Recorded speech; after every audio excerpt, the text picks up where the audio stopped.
Olá, Adolfo Vaz aqui. Sejam muito bem-vindos ao nosso canal de Direito. E hoje teremos um vídeo mais tranquilo. Falaremos sobre o filme Amistade, que eu quero recomendar fortemente que os senhores assistam. É um filme que possui questões jurídicas interessantes e os senhores prestando atenção nessas questões jurídicas vão poder fazer a análise delas com o que os senhores estudaram aí durante a última semana, durante seus últimos tempos de estudo, para fixar esse conteúdo na memória. E caso ali tenham questões que os senhores não tenham estudado, é o momento para os senhores verem ali uma atuação prática, uma aplicação prática e depois procurarem os estudos. É uma forma de relaxar, de ver um bom filme aí no final de semana e ao mesmo tempo ainda manter aí alguma coisa jurídica para ajudar os senhores nos seus estudos. Antes disso, quero fazer uma pergunta importante. Os senhores já estudaram hoje? Estudaram direitinho essa semana? Estou gravando o vídeo aqui na sexta-feira. Como é que foi a semana dos senhores? Já estudaram? Quero que os senhores vejam o nosso vídeo de introdução ao canal. Lá eu dou boas-vindas ao canal, eu me apresento e apresento o canal para os senhores e dou algumas recomendações de como os senhores devem se comportar no momento que escolherem estudar aí direito, seja estudar direito para se tornarem profissionais melhores nas áreas que vocês já atuam, ou seja estudar direito para provas e concursos e exames da ordem.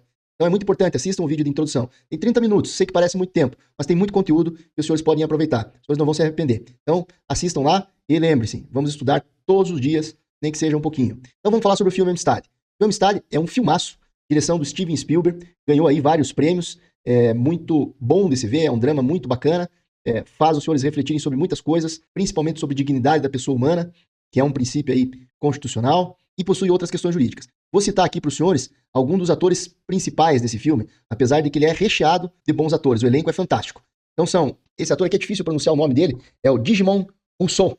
Esse ator é um ator negro que faz um dos escravos traficados nesse filme, é o líder dos escravos.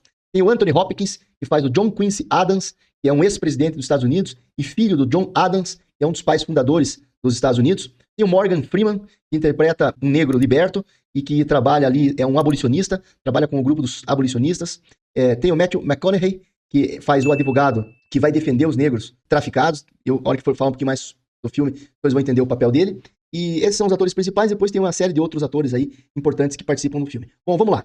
O que é o filme? O filme é o seguinte, existe um navio, o La Amistad, que está traficando negros de Serra Leoa. Ele foi até Serra Leoa, sequestrou esses negros e está os trazendo para a escravidão. Durante a trajetória, este negro, interpretado pelo senhor Djimon Hounsou, Quincy é o nome dele, Quincy, ele consegue se libertar das correntes, dos grilhões da escravidão, inicia uma revolta no barco e eles assassinam quase todos os tripulantes, deixando sobrarem apenas 2, pressupondo que esses 2 possam levá-los de volta à Serra Leoa, de onde eles foram sequestrados.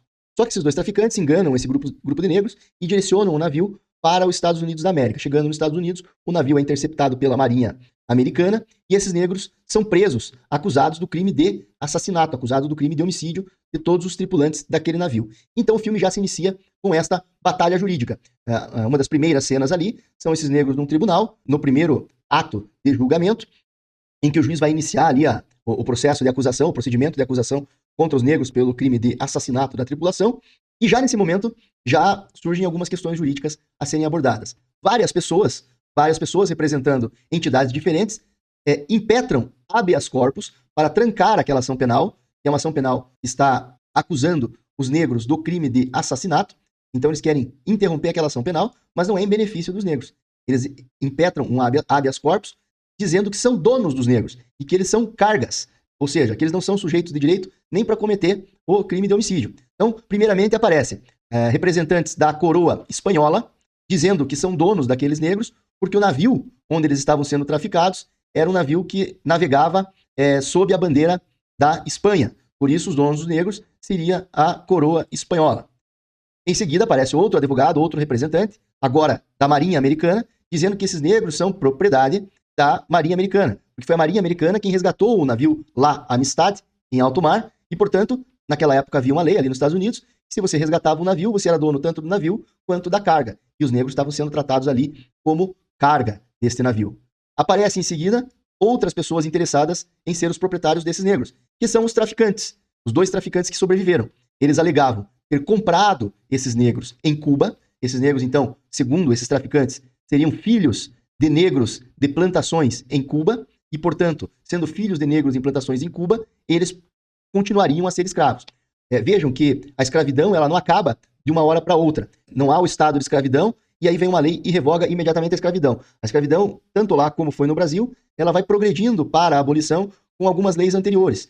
Então, nesta época do navio Amistad, que foi abordado em 1839, a lei que vigorava é que já não se podia mais praticar o sequestro e tráfico de negros da África. Isso já era proibido. Mas continuavam escravos os negros já escravizados e os filhos deles. Então, filhos de escravos continuavam sendo escravos. Por isso, os traficantes forjaram um recibo, um documento, de que haviam comprado esses negros em Cuba, e por isso, sendo filhos de negros escravizados em Cuba, eles continuavam escravos e pertenceriam a esses traficantes. Então, a primeira batalha que se apresenta são esses grupos de interesses desejando ter a propriedade dos negros. No entanto, o processo de homicídio continua, esses negros são acusados ali do assassinato da tripulação e do motim ali no barco, e em paralelo, esses grupos ali tentam influenciar esse julgamento para, ao final, atingir o objetivo de conseguirem a propriedade desses negros. Então, aqui é uma questão já que eu quero que os senhores reflitam sobre ela, que para mim é a questão mais importante desse filme do ponto de vista jurídico. Qual é o cenário que nós temos? Nós temos um tribunal de primeiro grau, com um juiz togado e um corpo de jurados que está julgando o assassinato da tripulação do Amistad pelo grupo de negros revoltosos. Este é o julgamento. E nós temos este juiz de primeiro grau e esse corpo de jurado totalmente acossados, totalmente intimidados por grandes forças externas, por uma grande força econômica, que são os traficantes, que nesta época são extremamente ricos e poderosos. Afinal, o tráfico de drogas era um negócio altamente lucrativo. São acossados pela Marinha, que também tenta influenciar o julgamento com o fim de se apoderar dos negros. O juiz e os jurados são pressionados pelo próprio governo americano, pelo presidente da República dos Estados Unidos, tendo em vista que o presidente está em campanha política ali no momento, e ele quer ficar bem com todos os estados. Ele quer ficar bem tanto com os estados do norte, que são estados que não usam mais a força escrava, são estados abolicionistas, e quer ficar bem com os estados do sul, que são estados que se utilizam da força escrava, são estados escravagistas. E o presidente dos Estados Unidos também sofre pressão da rainha da Espanha, que na época era uma menina ainda, de 11 ou 13 anos, não lembro aqui exatamente, acho que 11 anos, que deseja para ela os negros presos nos Estados Unidos pelos crimes que eu mencionei. Então veja que o tribunal está ali sob forte pressão. E, de outro lado, nós temos os abolicionistas, representados ali pelo Morgan Freeman, que é um líder abolicionista. Ele contrata um advogado, que é o Roger Sherman, interpretado pelo Matthew McConaughey, que é um jovem advogado, tecnicamente muito bom. E esse advogado ele começa a obter vitórias nas instruções que vão se dando neste processo, neste procedimento criminal. Tanto que, quando o procedimento criminal começa a chegar ao seu final, eles têm quase certeza que eles vão ganhar a causa. O advogado dos negros consegue demonstrar que o documento, o recibo lá de Cuba, dos traficantes, é um documento falso, forjado, e consegue ir demonstrando que esses negros, na verdade, foram traficados, foram sequestrados em Serra Leoa, o que era proibido. E, conseguindo demonstrar isso, ele conseguiria legitimar essa revolta dos negros em tentar escapar, em tentar salvar a própria vida, e com isso seria possível conseguir ali a absolvição dos negros. A presidência dos Estados Unidos, incomodada com isso, porque ela não deseja isso, porque ela entende que vai encontrar uma animosidade com os estados do Sul, e aqui nós estamos falando, novamente, do ano de 1939, em torno ali aproximadamente de 20 anos antes da Guerra de Secessão, a Guerra Separatista dos Estados Unidos. Deixa eu dar uma conferida aqui na Guerra de Secessão, para ver qual foi a data exata para os senhores. É, isso aí mesmo. A Guerra de Secessão ocorreu entre 1861 até 1865. E o Amistad, a história do Amistad, ocorreu em 1839, 22 anos antes. Mas teve especial influência na ocorrência da guerra. Eu vou contar para os senhores mais adiante aqui, para perto do final do filme. Claro, aqui é um canal de direito. Nós estamos analisando as questões jurídicas. Então, é óbvio que teremos spoiler. E o filme Amistad também não é um filme novo, já é um filme que tem alguns anos. Então, me perdoem, mas eu não vou me preocupar com spoilers aqui no caso deste filme. O filme é de 1997, ou seja, há 27 anos atrás. É um filme de 27 anos atrás. Então, eu não estou muito preocupado com spoilers aqui. Minha preocupação é trazer para os senhores as questões jurídicas que abordam esse filme. Então, como eu disse, a primeira questão jurídica ali é discutir se negros são carga ou se são pessoas, sujeitos de direito. E aqui, nesse caso, diferencia eles de carga se eles nasceram na África, foram traficados de forma ilegal, eles são considerados pela lei sujeitos de direito. Agora, se eles fossem negros, filhos de negros escravizados nos Estados Unidos, ou mesmo em Cuba, que ainda era uma colônia, eles seriam carga. E aí a discussão seria em torno de quem é a propriedade desses negros. O fato é que o advogado começa a vencer etapas e começa a conseguir demonstrar que esses negros foram trazidos de Serra Leoa. Como eu disse, a presidência dos Estados Unidos, pressionada pelos estados do sul, que são estados escravagistas, e pressionado sobremaneira pela rainha espanhola, interfere no julgamento. E com uma canetada, ele destitui o tribunal que estava julgando aquele caso. Aquele caso estava sendo julgado por um juiz já idoso, já antigo na sua carreira, já prestes a se aposentar, e com isso, o presidente dos Estados Unidos tem o seguinte receio. Bom, esse juiz idoso, ele não está tão afeto a pressões externas. Ele já está em fim de carreira, ele já não tem mais tanta ambição, já não tem mais tanta pretensão em sua carreira, e a tendência é que ele decida de acordo com o que ele acha correto. E ele decidindo de acordo com o que ele acha correto, a tendência é que os negros fossem libertados, fosse reconhecido a eles o direito de se rebelar naquele navio, uma vez que eles estavam sendo sequestrados e levados para a escravidão de forma ilegal. Então o presidente dos Estados Unidos destitui o tribunal, desfaz o corpo de jurados e indica um juiz novo, recém-empossado na carreira. E mais, determina que o próximo julgamento não vai ser feito por um corpo de jurados, e sim unicamente por aquele juiz novo. O que pensa o presidente dos Estados Unidos quando toma essa decisão? Ele pensa, um juiz mais novo, isso é influenciado pelos conselheiros dele ali, da presidência dos Estados Unidos, ele pensa que um juiz mais novo vai ser mais frágil, vai ser mais fraco na hora de emitir a sentença, e pode ser que ceda às pressões destes vários grupos anteriores aqui que eu mencionei. Então pense, nós temos pressões políticas, nós temos pressões econômicas, os traficantes ali são verdadeiras forças econômicas da época. Como eu disse, a escravidão era altamente lucrativa. Então eles têm muito poder e trazem muita influência. Tem a marinha americana influenciando. Mas a maior influência ainda vem da coroa espanhola. A coroa espanhola, ela pressiona diretamente o presidente dos Estados Unidos e emite várias cartas ao presidente dos Estados Unidos requisitando que os escravos sejam devolvidos à Espanha. E nestas cartas, e aqui eu quero que os senhores prestem atenção, que é, como eu disse agora há pouco, é a lição mais importante desse vídeo, e esse filme tem uma importante reflexão para os dias que vivemos atualmente. Os senhores já vão entender do que eu estou falando. Aguardem aí o suspense, que ao final tudo ficará claro. A rainha da Espanha, uma monarquia, né? Obviamente, estou falando de rainha, em várias cartas, ela critica os tribunais do Poder Judiciário dos Estados Unidos. E em uma delas, ela escreve ao presidente dizendo o seguinte: poxa, como é que o senhor, presidente de uma nação, quer governar se o senhor tem tribunais independentes?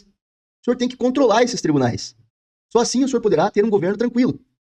O presidente não responde diretamente essa carta à rainha da Espanha, mas ele comenta com um dos assessores dele que leu ali a carta e diz o seguinte: talvez seja justamente porque nós temos tribunais independentes é que nós somos um país livre.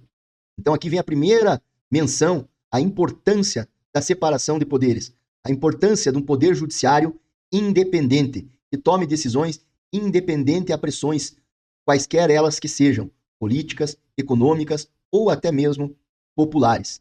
Os tribunais precisam discutir à luz e decidir à luz da ciência jurídica, à luz dos princípios constitucionais.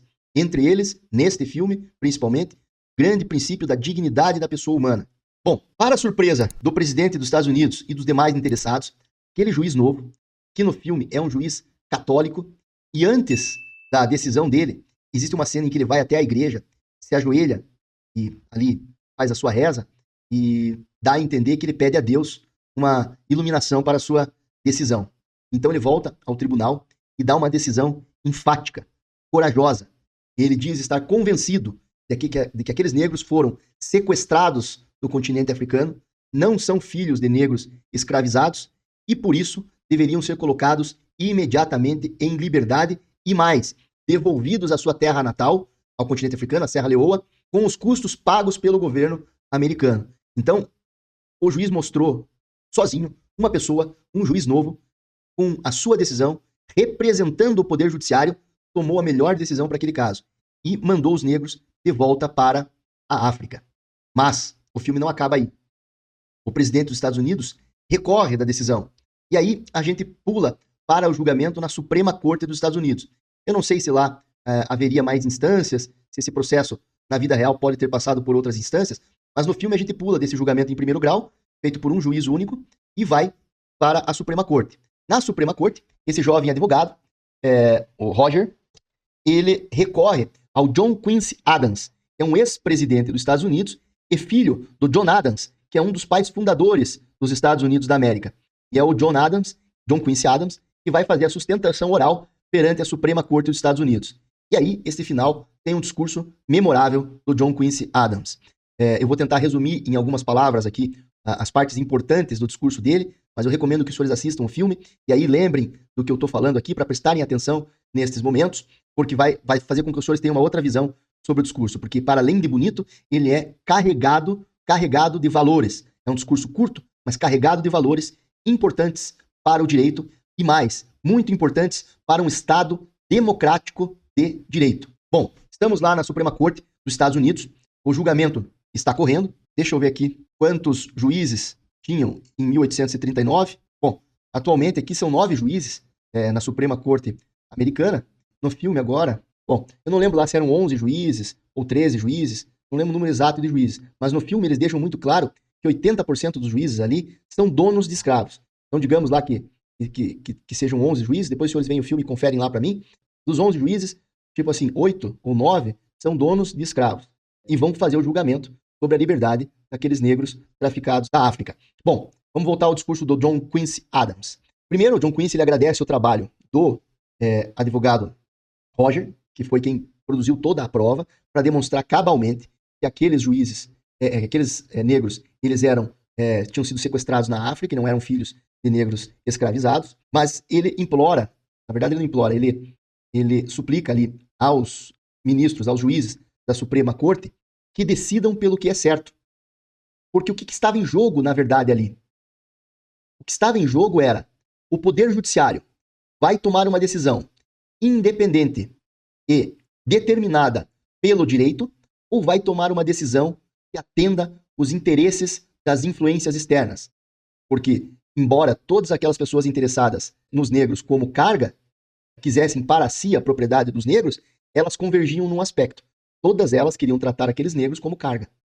E com isso, eles jamais seriam libertados. O que mudaria depois seria apenas o destino deles. Então, era a decisão de um tribunal que iria contra os interesses da Marinha Americana, uma decisão agora da Suprema Corte, né, porque o juiz de primeiro grau já decidiu contra essas forças, uma decisão da Suprema Corte contra os interesses da Marinha Americana, contra os interesses da coroa espanhola, contra os interesses da força econômica da escravidão e contra os interesses do presidente da República.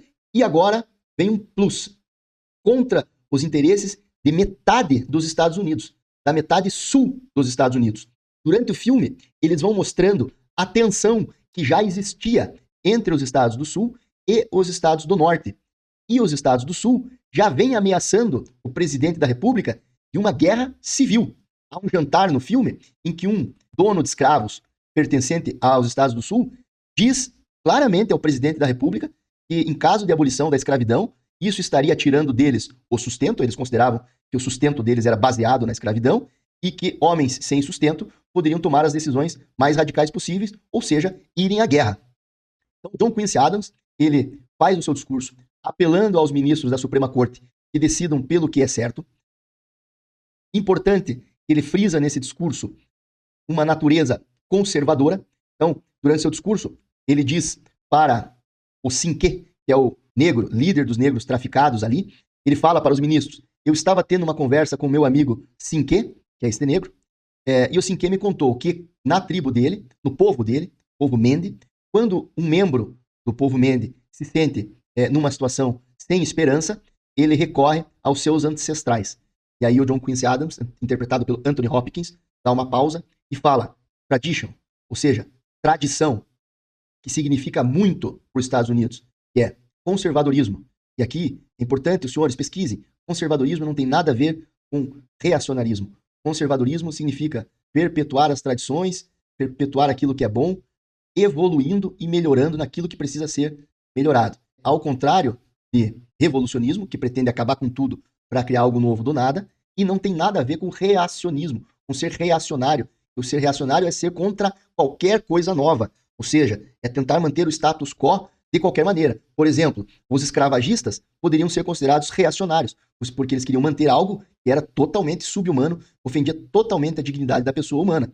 Já o John Quincy Adams, que era um conservador, apesar de ser conservador, ele entendia que a escravidão era errada e lutou junto a estes negros, lutou junto a este advogado mais novo pela libertação dos negros. Então, ser conservador não tem nada a ver com ser reacionário. E é um valor muito importante lá para a cultura norte-americana.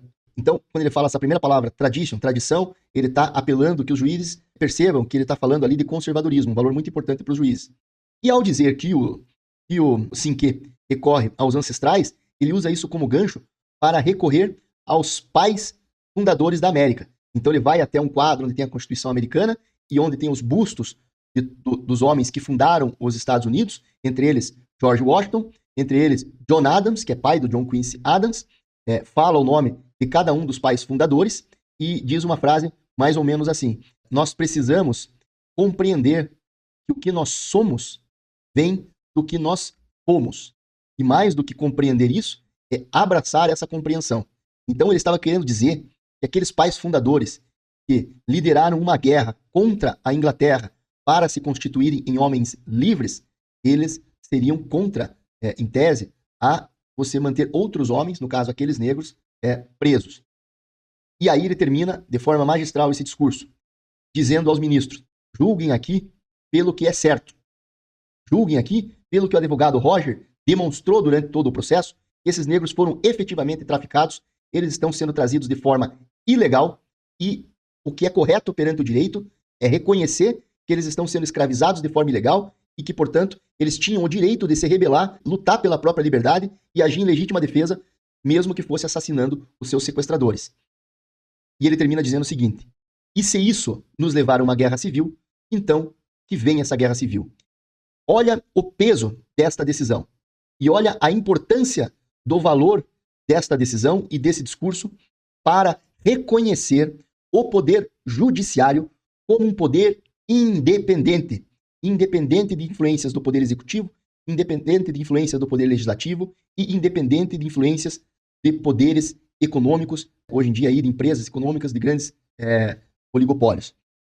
Ao ponto de que ele acha que a decisão tem que ser em favor dos negros, ainda que isto leve a uma guerra no país dele.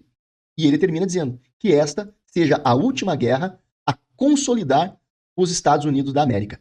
Então, a mensagem principal desse filme é, dentre várias questões jurídicas, demonstrar que o poder judiciário precisa ser independente. Tanto lá como aqui, no Brasil, os ministros da Suprema Corte, aqui do nosso Supremo Tribunal Federal, são indicados pelo Poder Executivo, pelo Presidente da República. Mas isto não deveria jamais influenciar nas decisões dos juízes. Nós deveríamos ter um poder judiciário completamente independente. E esta reflexão eu deixo para os senhores. Será que nós temos este poder judiciário independente no Brasil? Este filme, é claro, que tem toda a liberdade poética, toda a dramaturgia envolvida, mas é baseado numa história real. E alguns fatos são inegáveis. 22 anos depois dessa decisão, de fato, os Estados Unidos entrou numa guerra separatista extremamente violenta, que durou 4 anos, separou um país ao meio, e ao final, com a vitória dos estados do norte, não escravagistas, o país foi unificado novamente. E segue até hoje, é óbvio que essa guerra deve deixar cicatrizes lá até hoje, mas, primeiro, um juiz sozinho, novo, no filme, aparentando ali ter menos de 30 anos, teve a coragem de exercer o seu papel de magistrado e decidir de acordo com o que era correto. E a Suprema Corte dos Estados Unidos, compostas de ministros que, em sua grande maioria, eram donos de escravos, totalmente pressionada por influências externas. Influência de um outro país, da Espanha, influência do presidente dos Estados Unidos, influência não vou dizer influência, vou dizer pressão desses entes, pressão da Marinha Americana, pressão dos grupos econômicos representados pelos traficantes, votaram a favor dos negros. Reconheceram eles como homens livres e, como homens livres, tinham o direito de se rebelar contra seus sequestradores, lutar por suas vidas e deveriam ser absolvidos. E aí não se usaram ali a palavra legítima defesa, mas é isso que está mais ou menos subentendido, defender a sua liberdade e a sua vida contra aqueles que estavam traficando, inclusive os matando, e foram absolvidos por isso. E ao final, os Estados Unidos foi condenado a devolver esses negros à Serra Leoa, ao continente africano. Então a mensagem que fica desse filme é muito importante. A mensagem de que o poder judiciário deve ser independente. Não importam as consequências. Não importa que o governante do momento não goste, ou que os outros poderes, outras influências não gostem. O poder judiciário deve decidir com base na lei e nos princípios constitucionais. O princípio da dignidade da pessoa humana, o princípio do devido processo legal, o princípio de que a pessoa tem o direito de defender a própria vida e outros fundamentos que foram usados neste julgamento. Então, aqueles juízes, que eles mesmos eram donos de escravos, provavelmente decidiram contra a própria vontade, mas respeitaram a lei, respeitaram o que devia ser decidido. E aquela decisão contribuiu para a instauração de uma guerra naquele país, uma terrível guerra. O advogado John Quincy Adams, quando fez o discurso, ele também sabia que a decisão favorável poderia levar à guerra. E ele fala, caso essa decisão nos traga a guerra, que ela então venha. Porque o mais importante aqui é nós termos o nosso poder judiciário independente e nós defendermos a dignidade da pessoa humana, daqueles 30 e poucos negros que estavam sendo injustificados. Ou seja, não compensaria sacrificar 33 pessoas para evitar uma guerra. Parece algo incongruente, porque na guerra muito mais gente morreu. Mas uma decisão injusta seria muito pior, porque seria o Estado decidindo contra a dignidade da pessoa humana, contra o direito de algumas pessoas, violando o devido processo legal, apequenando o poder judiciário, apequenando as instituições. E as consequências de uma atitude dessa seriam deletérias para o país de forma perene. A guerra, ninguém queria. Se fosse possível evitá-la, com certeza, todos que tivessem algo ao alcance para fazer isso, tentariam evitar esta guerra. Mas uma decisão estatal, proferida pelo Poder Judiciário, jamais pode ser injusta de forma consciente. Não se nega aqui que existam erros judiciários, mas uma decisão judiciária movida por qualquer outro sentimento que não seja o sentimento de justiça é extremamente deletério para um Estado democrático de direito. Assistam esse filme, Amistade. É um filmaço. Vejam como os negros eram tratados. Eu duvido que os senhores assistam esse filme e não se impactem com ele. Há uma cena em que o Morgan Freeman, que é um negro liberto, ele entra no porão onde os negros eram traficados e vê lá como eles eram amarrados, como eles eram prendidos, e ele começa a ficar nervoso, e ele começa a se debater ali. Daqui a pouco a lamparina que ele está usando, ela se apaga e ele fica numa total escuridão, assim como ficavam os negros. Você vê, é um baita de um ator, Morgan Freeman, você vê ele ficando nervoso, começando a suar, o olho a regalar, e ele começa a pedir socorro pelo Jorge, que é o advogado, que está na parte externa, para que fosse socorrê-lo lá, daquele local onde os negros eram traficados. E ele ficou ali dentro por 30 segundos, 1 minuto. Esses negros ficavam de 1 a 2 meses atravessando o mar, comendo muitas vezes milho triturado em meio a fezes, porque não existia banheiro. Eles comiam e defecavam e urinavam no mesmo lugar.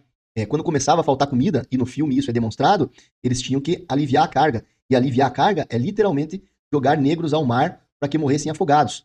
Eles escolhiam entre as mulheres, entre os idosos, entre os homens mais fracos, entre os mais doentes, para jogá-los ao mar, mantendo aqueles homens que fossem mais fortes, que estivessem resistindo melhor à viagem. É um filme impactante, trata de princípios importantíssimos para uma vida civilizada e, nas questões jurídicas, trata desta questão da independência do Poder Judiciário. Essa é a principal questão jurídica do filme.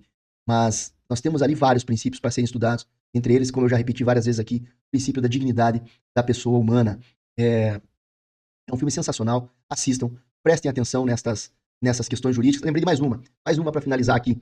O abolicionista, o Morgan Freeman, ele está lutando ali para salvar os negros, e ele está achando que, num determinado momento ali, no julgamento de primeiro grau, que não vai dar certo.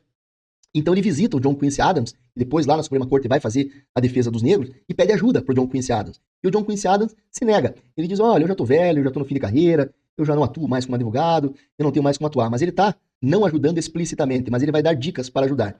Aí ele pergunta pro Morgan Freeman, vocês já não fizeram tudo? Já não provaram que os negros são da África? Por que não vão conseguir a vitória no tribunal? Por que não vão conseguir a vitória em primeiro grau? Aí o Morgan Freeman fica em silêncio ali, não sabe explicar por que não vão. E o John Quincy Adams pergunta ao Morgan Freeman qual é a história deles. Qual é a história desses negros? Isso aqui é uma dica importante para tribunal do júri. Para júri. Quem me acompanha aí e é advogado e atua no tribunal do júri, ou alunos que estão estudando, é algo importante para ser considerado no tribunal do júri. Então prestem atenção. Ele pergunta para o Morgan Freeman, quem são esses negros? E o Morgan Freeman responde, são negros de Serra Leoa. Aí o John Quincy Adams responde, eu não perguntei isso, não perguntei de onde eles vieram. Eu perguntei quem são esses negros. Aí o Morgan Freeman fica em silêncio, porque ele não sabe falar nada sobre esses negros. Ele só sabe falar que eles vieram de Serra Leoa. Aí o John Quincy Adams pergunta para o Morgan Freeman. O nome do personagem é Theodore Judson. Ele pergunta, de onde você vem? Aí o Theodore Judson fala, venho da Geórgia. O Anthony Hopkins, John Quincy, fala, então você é o Theodore Judson de Geórgia. Morgan Freeman concorda. E ele fala, essa é a sua história? Você é isso? Você é o Theodore Judson de Geórgia? Eles são os negros de Serra Leoa? Aí o Morgan Freeman dá uma risadinha, de como quem entendeu o recado, e sai da sala. O que o John Quincy Adams estava querendo falar? Que para defender alguém perante um tribunal do júri, e no primeiro grau era um tribunal composto por juízes leigos, tem o juiz togado presidindo a audiência, você tem que contar muito mais do que a questão jurídica envolve. Juridicamente, a única coisa que o advogado Roger precisava provar era a origem dos negros. Ele só precisava provar isso. Provando que eles eram de Serra Leoa, ele provava que os negros estavam sendo traficados de forma ilegal e ele provava o ponto de direito dele que ele precisava para a decisão judicial. Mas eram juízes leigos que iam julgar. Então, o John Quincy deu a dica, não basta provar só a questão jurídica. Você está perante um corpo de jurados. Você tem que, perante esse corpo de jurados, contar o que são esses homens. Quais os amores que eles deixaram para trás. Quantas famílias ficaram para trás. Quantos filhos ficaram para trás. O que esses homens faziam lá na vila deles. Um era açougueiro, outro era fabricante de armas, outro era fabricante de roupas, outro era um agricultor, outro cuidava dos animais, outros eram caçadores que caçavam comida para as famílias. Como eles viviam, quais eram as festas deles, quais eram as tradições, como eles se divertiam, quais deuses eles cultivavam, como era a vida deles lá na África, de onde eles foram tirados, o que foi retirado deles ao traficá-los de lá para cá. Juridicamente, eu precisava provar só que eles eram de Serra Leoa, mas perante o corpo de jurados, eu preciso provar tudo o que esses homens perderam, tudo o que está sendo violado deles, tudo o que eles passaram nos navios negreiros, quantos morreram nesse trajeto, como eles comeram, como eles se alimentavam, onde eles defecavam, como eles foram tratados como bichos, como animais, para que aí o corpo de jurados se sensibilizasse e, utilizando o argumento jurídico de direito, ou seja, tráfico de Serra Leoa, tráfico ilegal e, portanto, sujeitos de direito, pudessem liberar os negros e libertá-los e absolvê-los. E o advogado, que até então estava trabalhando só na questão da origem dos negros, tanto que a primeira conversa do advogado no filme é falando que o caso é simples, ele fala, esse caso é simples. É um caso de propriedade. Se eles são filhos de negros escravizados, eles são propriedades. Se nós provarmos que eles vieram da África, eles não são propriedades. O caso é simples. Teoricamente, no direito, seria simples. Se fosse fácil assim. Mas nós sabemos que não é fácil. Por isso que eu falei que essa questão é uma questão importante para o tribunal do júri. Como ele estava diante de um corpo de jurados, ele precisou demonstrar toda a história dessas pessoas. Convencer os jurados. E isso não só convenceu os jurados, como convenceu aquele juiz católico, cristão, que acreditava em Jesus. E seguindo os mandamentos de Jesus, ele atendeu o princípio da dignidade da pessoa humana e, no primeiro grau, deu a absolvição dos negros, depois partindo para a Suprema Corte, e foi o final que eu antecipei para os senhores agora há pouco. É um filme interessantíssimo, eu fico muito animado, eu adoro cinema, eu adoro direito, adoro quando os dois se unem, espero que os senhores tenham gostado dessa recomendação, assistam o filme Amistade, é sensacional, emocionante, complexo, com várias camadas, e torço para que os senhores também gostem. E aproveitem para olhar o filme e consolidar as questões jurídicas do filme com os seus estudos. Muito obrigado. Se gostaram do vídeo, curtam, compartilhem com seus colegas. É aquele pedido que eu sempre faço. Do lado de cá, eu vou tentar passar o que eu aprendi estudando e na minha trajetória de vida. Do lado de lá, eu peço que vocês deem o joinha no canal, curtam, compartilhem, comentem aqui embaixo. Se eu falei alguma besteira, se eu falei algo errado, eu faço questão que os senhores apontem para que no próximo vídeo eu possa fazer a correção, eu possa melhorar e entregar para vocês um conteúdo cada vez de melhor qualidade. Então, o nosso objetivo aqui é um abraço a todos, bons estudos, espero que os senhores tenham estudado hoje e estudem amanhã. Se não estudaram hoje, recomecem imediatamente amanhã. Todo dia, amanhã é sábado, separa uma horinha do sábado. Depois amanhã é domingo, separa uma horinha do domingo. Estuda todo dia. É assim que nós vamos chegar juntos lá. Os senhores vão chegar aos seus sonhos e objetivos, mas mantenha a constância. Relembro, para entender tudo isso que eu estou falando, assistam o vídeo de boas-vindas. Lá eu falo de forma mais profunda sobre a necessidade da frequência e constância. Um abraço, até o próximo vídeo.